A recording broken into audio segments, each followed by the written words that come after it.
నాకు పిసా పిసా అనిపిస్తున్నది, కడుపులో వస్తున్నది. అగో ఏమయ్యా పోరడికి పెయ్యి కూడా కాలుతున్నది కదా కూడా. ఏమైందిరా? దౌకల కోంప నర్సక్క ఏడున్నవే? కొంచెం మా ఇంటికి రాయే. మా పోరడు అంత పిసా పిసా ఎత్తున్నాడు, నాకు భయం పడుతున్నది. కొంచెం జల్దీ రాయే, నీకు దండం పెడతా. ఏమైంది కవిత? ఏమో అర్జెంట్ రమ్మంటివి, ఏమైంది? ఏమోనే నర్సక్క, పొద్దుగల లేచి నుంచి అంత పిస పిస అనిపిస్తున్నదట మా పోరడికి. నాకేమో మనసులో పడతలే, అందుకే నీకు ఫోన్ చేసింది. కవిత, మీ పోరడికి దయ్యం పట్టినట్టున్నదే, చూస్తే అట్లనే కొడుతుంది. నాకు తెలిసిన ఒక స్వామీజీ ఉన్నాడు, ఆ స్వామీజీ దగ్గర పోయాం పాయే నర్సక్క. నాకు భయం అంటే భయం పడుతున్నదే, జల్లి పోయాంపా. కవిత ఉన్నాడో లేదో నేను ఫోన్ చేసి తెలుసుకుంటా, ఒక నిమిషం. హలో స్వామి, నేను నర్సక్కని మాట్లాడుతున్నా. మంచిగున్నావా? ఏం లేదు, మా ఇంటి పక్క పిల్లడికి కడుపు నొత్తున్నాడట బాగా. మరి దయ్యం పట్టిందని నేను చెప్పిన ఉంటే మరి నీ దగ్గర తీసుకురమ్మంటావులే. నర్సక్క మంచుకున్నా. నువ్వైతే దోల్కరా నర్సక్క, నువ్వు దోల్కరా. సరే స్వామి, తోలుకొస్తున్నా గానీ 20,000 ఖర్చు అవుతుందని చెప్పు. నీకు 10,000, నాకు 10,000. సరే నర్సక్క, నువ్వైతే దోల్కరా కదా. ఏ కవిత, స్వామి ఉన్నాడనే, పోదాం పా జల్లి. పోరాడికి జాబ్ వచ్చుడే లేదు. వాళ్ళు మంత్రం వేసిండ్రేమో, వాళ్ళు సావులు గాను. వాళ్ళు పుట్టుకుని వచ్చి పోని జల్లి. వాళ్ళ ఇంట్లో 5 దోసుల మన్ను వడా. ఏ కవిత, ఎందుకు తిరుగుతున్నావే? ఏమవుతుందో తిరిగితే గాలని. నాడు తక్కువ ఎందుకు తిట్టుడు? అబ్బా నర్సక్క, మా ఆడకట్టుకు నీ ఎంత మంచిది ఉండు. మా అదృష్టమే నర్సక్క, నీ కడుపు చల్లగుండని.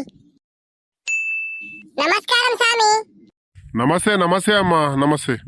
ఇగో ఈ పిల్లడికే స్వామి, పొద్దుల నుంచి అదలా కుదరం చేస్తున్నాడట, కడుపు అంటే కడుపులో వస్తున్నాడట, పిస పిస అనిపిస్తున్నాడట.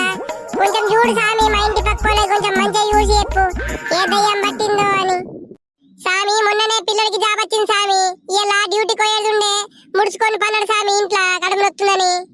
సరే అమ్మా, మీ టెన్షన్ తీసుకోకుర్రి. ఏ దయ్యం పట్టినా అని దాన్ని వెళ్ళకూడదాం ఆ ఊర్రి. ఓం క్లీం భీం శ్రీం ఓను దయ్యమోను. అమ్మా, మీ కొడుకు జాబ్ వచ్చిందని మంత్రించిన నిమ్మకాయలు మీ ఇంటి ముంగట వాడేసిర్రు. ఆ నిమ్మకాయల్ని మీ కొడుకు దొక్కిండు, అందుకే ఇట్లా అయింది. అలా సావులు గాని, అలా గత్తరా చెత్కపోదు. మా కొడుకు మీద పడ్డారు అలా సావులు గాని. అమ్మా, మీరు తిట్టినంత మాత్రాన దయ్యం పోదు, కొంచెం ఖర్చు అవుతుంది. ఆ దయ్యంని నేను పోకూడదు అమ్మా, మీరు టెన్షన్ తీసుకోకుర్రి. మీ కాలు మొక్క స్వామి, కొంచెం మా పోరాన్ని మంచిగా చేయి స్వామి. ఎన్ని పైసలైనా ఏం కాదు గాని ఆడగట్టుకు ఓలని ఏమనకపోతుండే మా పోరు. అసలు పోరాడికి ఆ ఓల దయ్యం వేసిరు, దాని సావులు గాని, దానికి గత్తర్రా అని దొంగరండలు. అమ్మా 20,000 అయితే అమ్మా, 20,000. సరే స్వామి, 20,000 ఇస్తా గానీ మా పోరాన్ని అయితే మంచిగా చేయి స్వామి. సరే అమ్మా, రేపు వచ్చేటప్పుడు 2 నాటు కోళ్ళు, ఒక సిగ్నేచర్ ఫుల్ బాటిల్ పట్టుకొని రండి, సరేనా? మీ పోరాడు మీకు దయ్యం ఎట్లా పోదో నేను చూస్తా కదా. అమ్మా వచ్చిర్రా, మీరు బయట ఉండుండ్రి. మీ పోరాన్ని అద్దా అంటలో మంచిగా చేస్తా, సరేనా? అమ్మా, నాకు ఈ ముసలోని యుద్ధ భయం పడుతున్నావే, నువ్వు వినే ఉండే. అరే ఏం కాదురా బేట, మన అనుకునేరా. నువ్వు కదా అంట ఓపిక బేట, నీ కడుపు నొప్పి తక్కువ గాని. అరే బాబు, నిన్న రాత్రి ఏం కూర తిన్నావురా?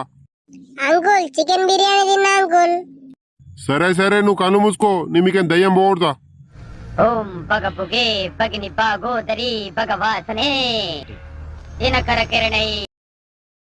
అమ్మా, మీ పిల్లడు మీకేం దయ్యం పోయింది. ఇంటికి పోయినాక పెరుగన్నం తినబెట్టి పండబెట్టుర్రి, సరేనా?